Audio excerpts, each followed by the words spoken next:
Hey guys, welcome back to my channel Edu Maths. और इस video में हम क्लास 10th का chapter 3 which is pair of linear equations in two variables, उसकी exercise 3.2 का question number 5 solve करने वाले हैं। Question number 5 is half the perimeter of a rectangular garden. एक रेक्टेंगल है जिसका पेरीमीटर, सबसे पहली चीज आप ये लिख लीजिए कि रेक्टेंगल का पेरीमीटर क्या होता है, 2 × L+B, यही होता है।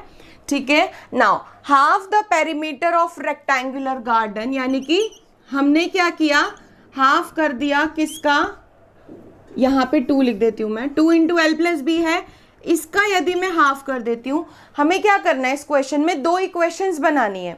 दो इक्वेशन बनानी है, एक इक्वेशन कुछ और बनेगी, दूसरी कुछ और बनेगी, दोनों के पॉइंट्स निकाल के ग्राफ बनाना है। Now whose length is 4 metre more than its width. अब देखो, अगर मैं विड्थ को x लेट कर लेती हूं और लेंथ को y, तो क्वेश्चन में गिवन है कि जो उसकी लेंथ है ना वो इससे 4 मीटर ज्यादा है। ये बड़ी हुई, ये छोटी हुई, ये ज्यादा है, तो हम क्या करेंगे, विड्थ में 4 को ऐड कर देंगे। क्लियर हुआ, विड्थ में 4 को ऐड कर देंगे तो ये हमारी इक्वल आ गई। अब आप सोचेंगे कि मैंने विड्थ में क्यों ऐड किया, बड़ी तो लेंथ है, क्योंकि हमें क्वेश्चन में गिवन है कि लेंथ उससे बड़ी है। अगर मैं इसी में 4 मीटर और ऐड कर दूंगी तो वो और बड़ी हो जाएगी, इसलिए छोटी वाली टर्म में 4 ऐड करना है हमें। अब ये लिख देंगे हम इक्वल्स में, x + 4 = y। नाउ y को इधर ले आते हैं, हम एक काम करते हैं, x को उधर ले जाते हैं, y - x। तो फर्स्ट इक्वेशन क्या बनी, y - x = 4, ये बन गई हमारी first equation. Now second equation क्या है, half the perimeter of a rectangular garden whose length is 4 metre more than its width is 36 metre. तो ये है 36, 2 से 2 कट हो गया, हमारे पास क्या बचा, लेंथ है y और ब्रेथ ली थी हमने x, तो y + x = 36। ये बन गई हमारी दूसरी इक्वेशन। ये दोनों इक्वेशन अब हमारे पास आ गई, काफी सिंपल है। ध्यान से देखिए क्वेश्चन में, अगर मैं यहां से स्टार्ट करती हूँ, whose length is 4 metre more than its width. Width से लेंथ जो है 4 मीटर ज्यादा है, तो विड्थ में हम 4 को ऐड कर देंगे और दोनों को इक्वल्स में रख देंगे। ये आ गई हमारी first equation. Now half the perimeter, perimeter होता है 2 × L+B, उसका हाफ कर दोगे तो ये कट हो जाएगा, सिर्फ हमारे पास बचेगा L+B = 36। नाउ लेंथ ली थी हमने y और ब्रेथ ली थी हमने x, तो y + x = 36। ये दोनों इक्वेशंस हमारे पास आ गई हैं। अब इन दोनों इक्वेशन को उठा के हम सबसे पहले इनके लिए पॉइंट्स निकालेंगे। सबसे पहले हम इस इक्वेशन के लिए पॉइंट्स निकालते हैं, विच इज y - 3 पॉइंट्स निकालते हैं हम, 3 कोऑर्डिनेट्स निकालते हैं। अब ये कोऑर्डिनेट्स आप ऑलरेडी सीख चुके हो कैसे निकालने होते हैं।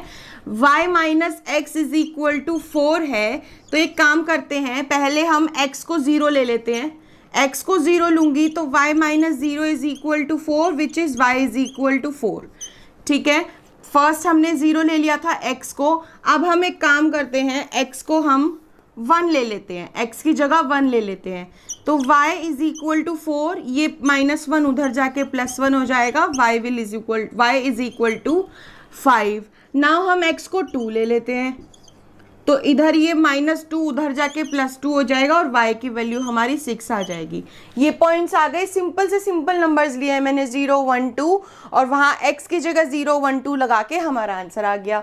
Now next equation, x + y = 36, भी बहुत ही सिंपल है। ये आप ध्यान से देखिए कि x + y = 36। अब मैं काम करती हूँ, y को मैं ले लेती हूँ पहले 10, x + 10 = 36, x = 36 - 10, ये +10 उधर जाके माइनस हो जाएगा, x = 26। ठीक है, नाउ y की जगह मैं ले लेती हूँ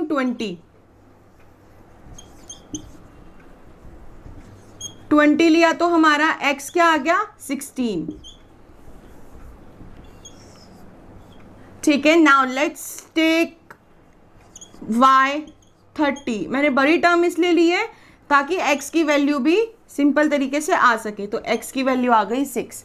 इस तरीके से हमने पॉइंट्स निकालना है। ये मैंने सिर्फ आपको एक ही स्टेप में पूरा तीनों पार्ट करके दिखा दिया, लेकिन आपको अलग अलग शो करना है। पहले 10 लेना है वो अलग शो करना है, फिर 20 लेना है वो अलग शो करना है, फिर 30 लोगे तो वो अलग शो करना है।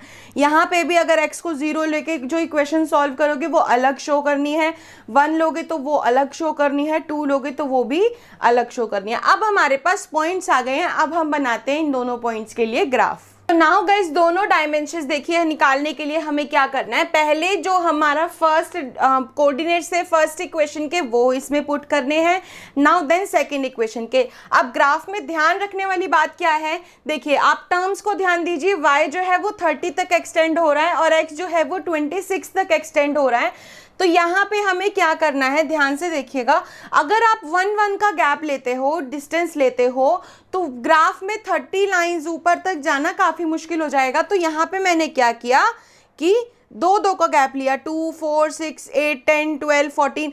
ये याद रखना है कि अगर आप यहाँ पे 2 का डिस्टेंस ले रहे हो तो नीचे भी 2 का ही डिस्टेंस होगा और इधर भी और इधर भी।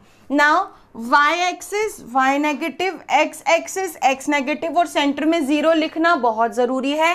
फर्स्ट इक्वेशन के प्लॉटिंग करना स्टार्ट करते हैं। x 0 है, y 4 है, x 0 है, x एक्सिस पे 0 है, y 4 है, तो पॉइंट आ गया ये। मैं यहाँ पे लिख भी देती हूँ कि ये पॉइंट है।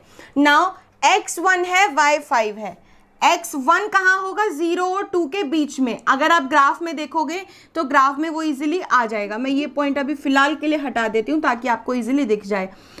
0 और 2 के बीच में सेंटर में 1 आएगा और 4 और 6 के सेंटर में 5 आएगा। तो ये पॉइंट हमारा देखो कुछ बनेगा यहाँ पे, मैं लाइन हटा देती हूँ, बहुत ही पास में पॉइंट बनेगा। आई होप आप लोगों को दिख रहा होगा, ये पॉइंट बनेगा यहाँ पे, क्योंकि देखो 4 और 6 में 2, एक 5 बीच में आ रहा है तो वो सेंटर पॉइंट है, 0 और 2 में 1 बीच में आ रहा है तो वो सेंटर पॉइंट है। तो ये फर्स्ट पॉइंट यहाँ, दूसरा यहाँ।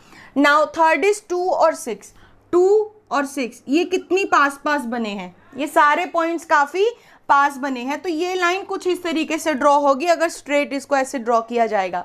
नाउ ये लाइन ड्रॉ करने से पहले मैं उसके पॉइंट्स ड्रॉ कर लेती हूँ। x26 y10, x26 है और y10 है। तो अगर आप इसको, हो सकता है बिल्कुल स्ट्रेट ना हो यहाँ पे क्योंकि बोर्ड पे बना रही हूँ मैं, इस वजह से x10 है, सॉरी x26 है, y10 है, x16 होगा तो y20 होगा, 20 ये 16 है, इसको अगर ऊपर लेके इस तरीके से देखोगे तो y20 कुछ पॉइंट समथिंग यहाँ बनेगा। फिर x6 है यानी कि ये, और y30 है तो ये हमने, ये पॉइंट कुछ यहाँ बनेगा। ठीक है, अब जब आप एक काम कीजिए, इसको बिल्कुल स्ट्रेट ड्रॉ कर दीजिए। पॉइंट्स यहाँ पे इधर उधर हो सकते हैं क्योंकि स्केल के थ्रू मैं मेजरमेंट नहीं ले सकती। ठीक है, और ये दूसरी लाइन जो है वो यहाँ से जो तीनों पॉइंट्स को ड्रॉ करते हुए यहाँ लेके जानी है। क्लियर हुआ? अब ये सेकंड इक्वेशन है, ये फर्स्ट इक्वेशन है, इनको जितना एक्सटेंड कर सकते हैं आप कर सकते हैं। ये जो सेंटर पॉइंट आएगा जहाँ पे ये दोनों लाइन मीट करेंगी, ये लाइन थोड़ी सी स्ट्रेट नहीं है तो इसको मैं कोशिश करती हूँ कि ये स्ट्रेट बन जाए।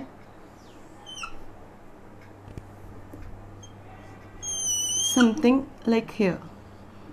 ठीक है, अब ये लाइन स्ट्रेट है। सो ये जो सेंटर पॉइंट जहाँ पे ये दोनों लाइन इंटरसेक्ट कर रही हैं उसी का हमें x एक्सिस देखना है और उसी का हमें y एक्सिस देखना है। क्लियर हुआ? तो अगर आप देखोगे x एक्सिस जो है वो आ रहा है 16 और y एक्सिस जो आ रहा है वो आ रहा है 20, यानी कि x एक्सिस 16 और y एक्सिस 20। अब क्वेश्चन की स्टार्टिंग पे जाइए, हमने x किसे लेट किया था, लेंथ को, विड्थ को, और y किसे लेट किया था हमने, लेंथ को हमने लेट किया था y और विड्थ को हमने लेट किया था x।